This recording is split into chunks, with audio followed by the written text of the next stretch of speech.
Alright folks, so I think for the next video here we're going to get into the ignition system. I've got a distributor here completely torn apart. I wanted to do that to learn because I, like most people, maybe like me, I'm not a mechanic, so in my lifetime I'll maintain my cars. I might change the points and the condenser here, the rotor, set the timing, maybe use a dwell meter, set the dwell, file points, maybe make some carburetor adjustments. That's kind of about all we do, but I wanted to really tear down and understand the distributor. So we'll get to that, but maybe before we get to the distributor, let's talk about the ignition system. And I'm going to use the example here, my 1938 Plymouth. It's a real simple system, really simple, and I like to call it my go-kart because it's so easy to work on. It's like working on a go-kart. I feel like the car's like when I was a kid and I wanted a go-kart. So I put this back on my head here. Alright, so ignition system. Two parts of the ignition system, primary and secondary.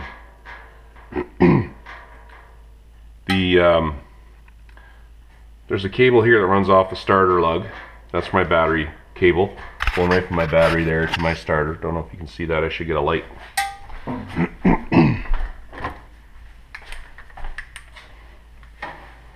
This wire right here, what you need to replace, goes up and goes into the ammeter. That's live. So I got power sitting at the ammeter. And from the ammeter, a wire goes over from the ammeter to the ignition switch. And it's just basically it's a switch, but it's controlled by a key, of course. When you turn the key on, now 6-volt power comes out of this yellow wire here, just right off the ignition, and goes to the coil, right here. This is the primary side of the coil. There's two coil windings. It's like a big loop of wire. Right, my hood wiggles here. This is a primary loop of wire, and then there's a secondary loop of wire in the center.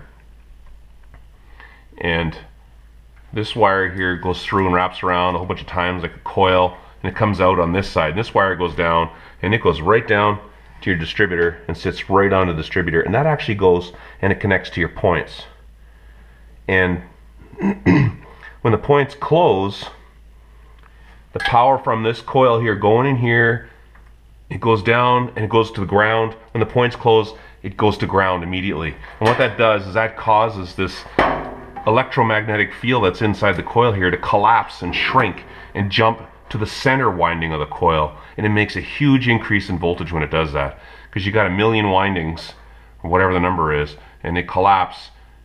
All that electromagnetic force drops down to the coil and comes out. I don't know what the number is, 20,000 volts or something, but it's low amperage, so it won't kill you, but it'll shock you.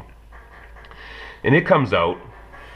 Now we're into the secondary of the ignition system. That was the primary system, the points closing. Now we got high voltage. This is a secondary system of the ignition system. High voltage comes down the coil wire, goes into the center distributor cap.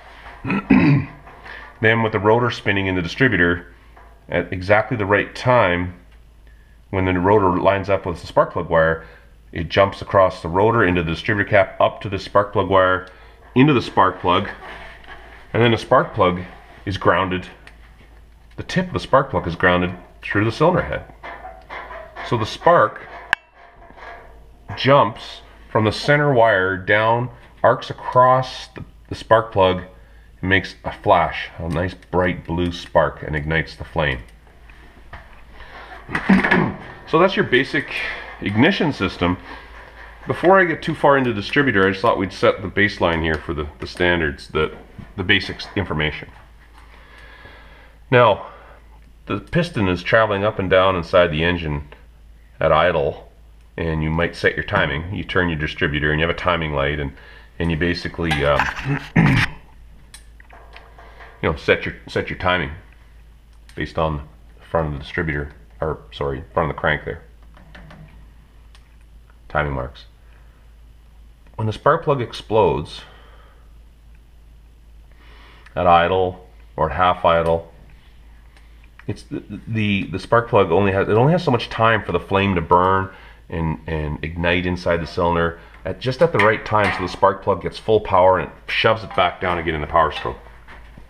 Now think about the engine speeding up and getting faster and faster and faster. As it speeds up, there's less time as the piston's coming up. There's less time for that flame to burn. It could be too slow. So we have to adjust the timing and make the flame burn sooner, because the piston's traveling so fast as it comes up, it might light when it's at this point now, and by the time it gets boom, it sends it back down. We got to get that bang on. And we do that by adjusting the timing. We advance the timing so it comes on sooner. So there's a couple ways to advance timing. I'm going to get into that with the distributor cap here. But there's also a time we want to retard our timing. And when you first start an engine up from cold like this, you want to retard the timing so it doesn't necessarily cause a backfire or maybe, you know, rip out the starter drive motor, Bendix or something like that, because it blew up at the wrong time. So we retard the time. We don't manually do that. We'll get into that in a second. So we're going to go through the distributor and talk about some vacuum and how we adjust automatically for advancing the timing and retarding it. Alright, this next part of the video, let's talk about the carburetor. This one's partially disassembled. There should be a choke plate here. So it's on top of the intake manifold. The intake manifold is shared. Each port in the manifold goes to 2 cylinders. When you've got up on top here atmospheric air pressure, now you've got pistons pulling down, sucking in air. You're creating a vacuum. It's trying to suck air into the engine, but it can't. Only way it can go through is through the carburetor. So as we suck down air in here, we have venturis, and it speeds up the air, and fuel is drawn in and sucked in as the air passes through and goes to the carburetor. When you step on the throttle in your car, this is your throttle valve, this opens. The further open that is every time the piston goes down, it's going to be able to draw more air in there, more fuel to make maximum compression. So we're going to get a really high explosive, high compression mixture in the cylinder. When it's closed, you get less air, or driving at, maybe you're driving at half throttle, a quarter throttle, you're cruising in town, maybe at half throttle, you're getting less compression in the cylinders because we're not able to draw in as much air. Just keep that in mind. So depending on how much air is required or is going through the throttle valve, may determine where our spark should be, our timing of our spark. Alright, so we've got vacuum here. If we take a little hole in the carburetor wall, the body of the carburetor up here, we drill a hole in it and we put a line there, a steel line. Now we have a vacuum that we can use. Right here is the vacuum line to go over to the distributor. Now we're going to use what you've all heard, the term vacuum advance. So we'll get to that. We're going to use the vacuum off the top above the throttle plate to pull fuel, or pull vacuum, sorry, off the distributor. While we're here, let's talk about the choke. When you go out into your car on a cold winter day, you start it up. As soon as you hit the gas pedal, on this particular model, you're closing the choke. Before this, maybe you pull the lever and you close the choke. This is the choke valve. It sits on the top of the carburetor and looks a lot like the throttle valve. It's just further down. The difference is the choke is on top of where the fuel injects into the throttle body here, or not throttle body, venturi, carburetor throat, and the throttle valve's below that. So we're cranking over an engine, and as we do that, we close this valve. What that does is that limits the amount of air coming in here, and by putting in less air, there's so much vacuum trying to suck in fuel or air, whatever it can. It's going to suck in fuel. More fuel is going to be sucked in than when it's open. You're still going to get vacuum pulling fuel in, but the air's blocked off, right? And what happens is this fuel comes in and it's cold. gets down into the carburetor and it mixes and it speeds up from the venturi in the carburetor, and it atomizes into a mist, a foggy mist. But then it gets down inside of here, and this is cold, and the little mist and the droplets of fog stick to the cold passages in the intake manifold here. Cold air gets trapped and forms little droplets. So now the amount of fuel that you need, that you think you're getting into your cylinders, it's not actually all going in there, because some of it is sticking in here. So we need more fuel, because what we normally give it is not enough. So we give it more fuel so that enough makes it into the cylinder so that the engine will fire and run. Now we need to warm this up as quickly as we can so that that stops, so that we get nice hot, misty, foggy air fuel going into the cylinders. It heats up, and that's what happens. It stops forming little water droplets, well, fuel droplets. Kind of think about maybe a hot sunny day, you pour a cold beer into a glass, and the cold forms bubbles on the glass, like when it's high humidity, and you get the moisture on the glass. That's kind of what's happening inside of here. So there's a heat diverter valve in the exhaust manifold that brings up the hot air and pumps it up inside of here. The diverter valve directs exhaust flow up in here, and as it heats up and everything heats up, the diverter valve closes and stops heating it up. So that's kind of a really high level description of carburation fuel vacuum. This is a phenolic spacer. If you think about the carburetor sitting on here right now, the engine's really hot, it's a hot sunny day, it's making good air fuel mixture, the engine's running good, and then what happens is this heat travels up into the carburetor. And especially when you turn the car off and you go into the store for 10 minutes, all this heat rises up into the carburetor and travels right through, because you got metal to metal contact there, and it starts to evaporate fuel in a fuel bowl actually, and it can come out of here, this is a vent to the fuel bowl, or here where the accelerator pump goes. So somebody came up with this idea. It's like an insulation washer, basically what it is. It's a phenolic spacer, so that heat cannot travel through this, to isolate the carburetor, to prevent vapor, fuel from vaporizing out of the carburetor there when it sits. All right, the last note on vacuum is this little hole right here. It's a plug here for vacuum. That should be plugged, but it's not being used. One of the things it could be used for is vacuum for window wipers. Well, my 38 behind me has vacuum operated wipers. If you don't have that, it's actually a great spot to hook up a vacuum gauge too, to test your engine performance at idle and working the throttle. You can actually study the vacuum and watch the needle. All right, so we'll move on to distributor next.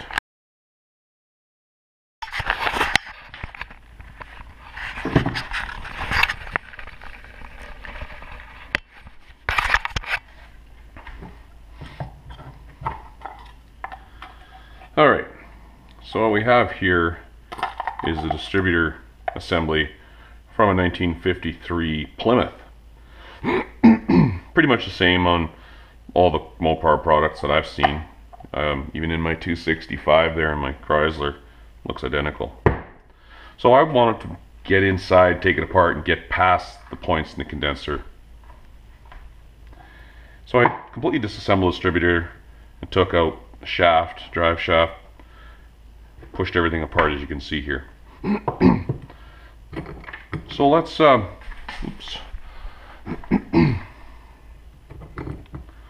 let's talk about ignition timing. And like I said, we need to advance it. There's two ways we can, well, there's a couple of ways I guess. We set our timing at as specifications are listed in the manual by the manufacturer at idle. Then as we speed up, the engine gets faster, we need to advance that timing. In the old days, the cars had a little lever. One was probably for a choke, one was for advancing the timing, if I recall.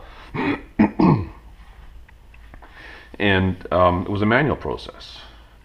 And by about 1930 or so, they perfected, I think it was the 30s, we started to get quite good at doing mechanical and vacuum advance. So, let's talk about mechanical advance first.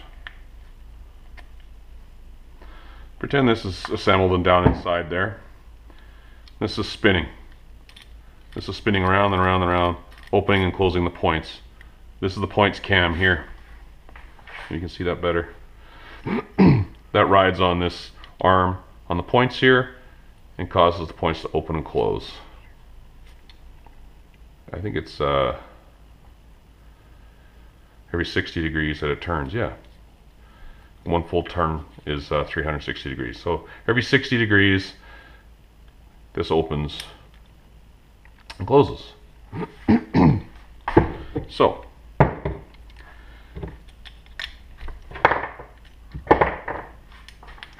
drives your rotor right here, and it sits on these two little pins. Let's get them back in place there.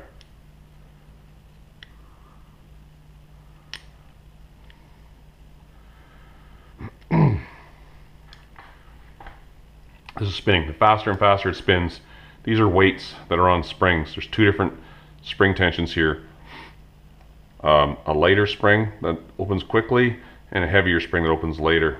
As this spins, the weights open up and they'll actually twist this cam drive. It'll turn it and advance the timing. So if I don't allow the shaft to turn here and I hold it and I open the weights, just watch this spin. Let me put the rotor back on there so you can physically see it maybe better. I'm going to spin that.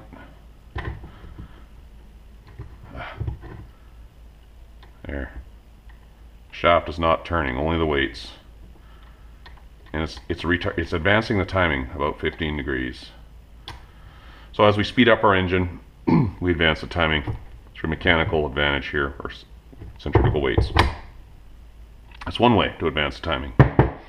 There's another way. There's vacuum advance. We talked about the vacuum on the carburetor.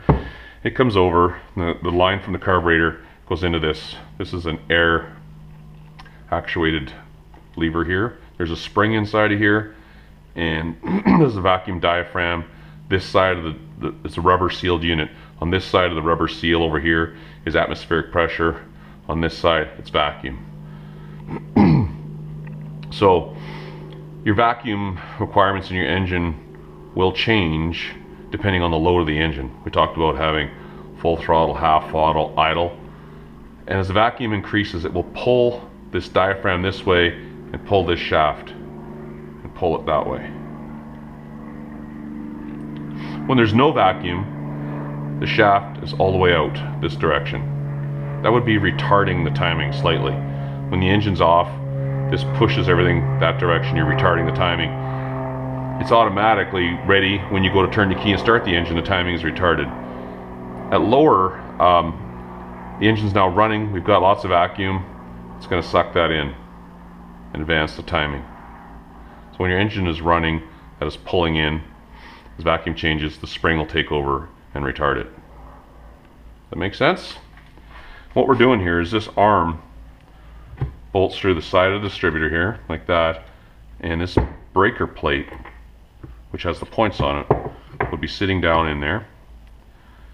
And your points are right here. We talked about that. This is going to sit right here, I guess it is. And it's going to twist this plate. You think, well, what's twisting here, right? What's moving? See how the upper part rotates? That's your vacuum advance there rotating. So it's pulling it. So when the engine's off, it's pushed that way because the spring forces it that way. Then as you apply vacuum and open the throttle and the engine's running, it's going to pull it back this direction. So this is rotating and working based on engine load. So you got engine RPM, the timing is adjusted by centrifugal weights, and this vacuum advance is affected by engine load. All right, let's talk about the points, maybe the condenser too.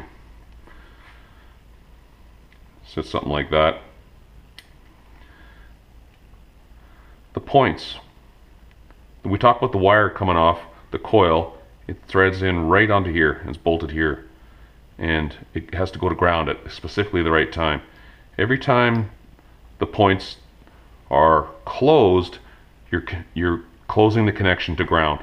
The points close, the wire from the coil goes to ground, the coil collapses, makes a huge spark or huge voltage increase to go to the spark plug. Again, this is the primary ignition system here we're looking at right now. What's important is how long the points stay open. That's called dwell. That's the dwell time. As the cam turns and rubs on the points there, they go open. The amount of time that it's open is how much time it has for the coil to charge up a voltage and be ready for the big spike that's coming when the points close and the coil drains and makes high voltage. So that's called dwell. The amount of time the points are closed is called dwell. We'll get to that in a second. Let's talk about cleaning the points. The points will corrode and build up corrosion here and pitting. And some people might want to tend to get in there with some emery cloth or some sandpaper. That is not recommended. I use a file. I have a small file that I'll clean the points with.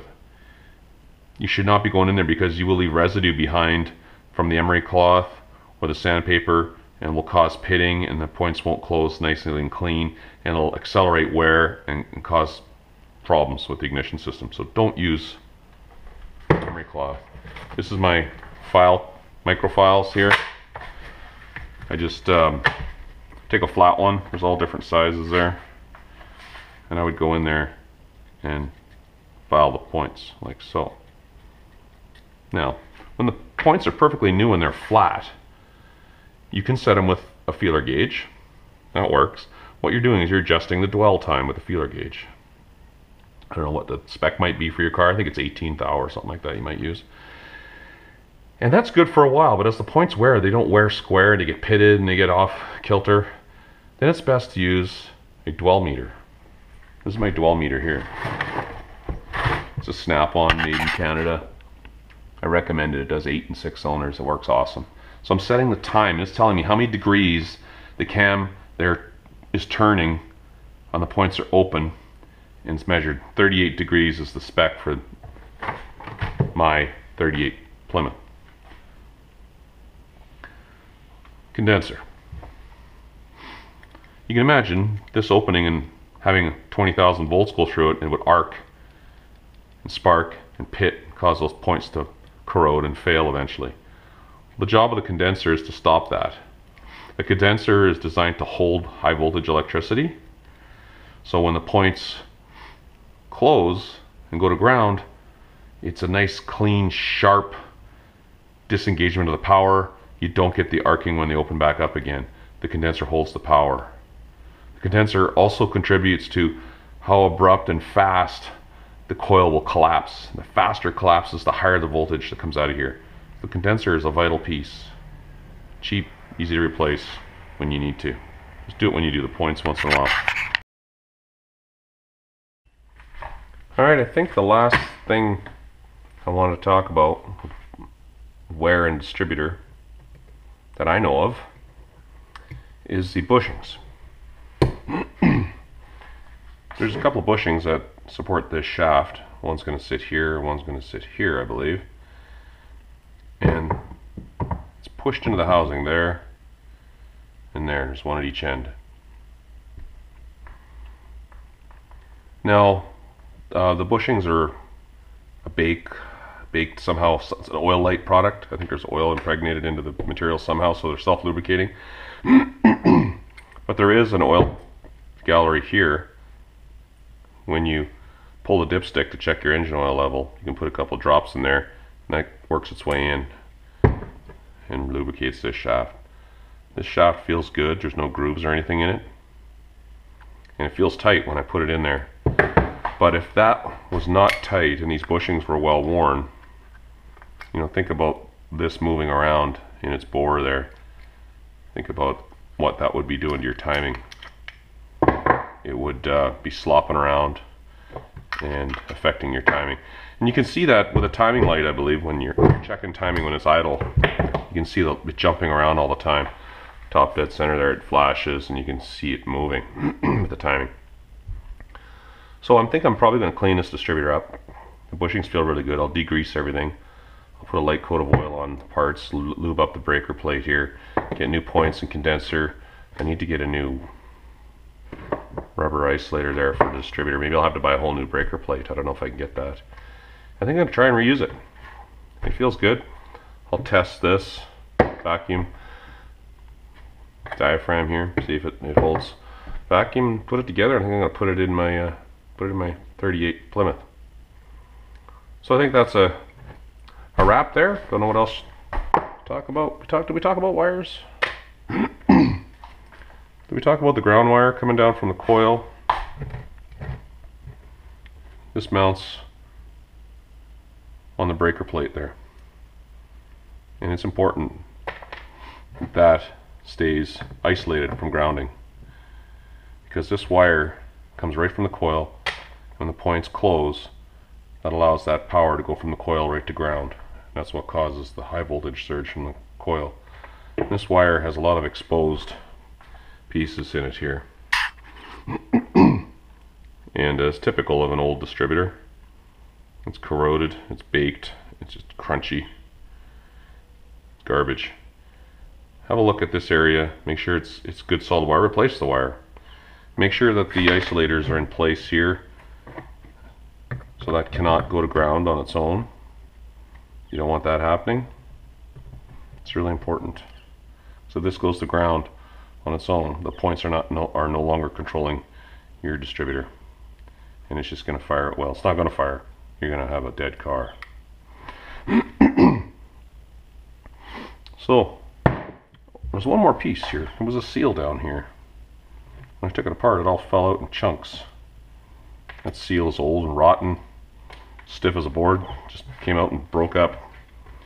So that needs to be replaced as well when I reseal the distributor and rebuild it, because when it goes down in your crankcase there, that prevents any leakage from crankcase pressures from coming out there around the distributor. It's been leaking, you can see all the oil there. Alright, hope you had fun learning about distributors. I know I had fun taking it apart. So there you go. Till next time, see you then.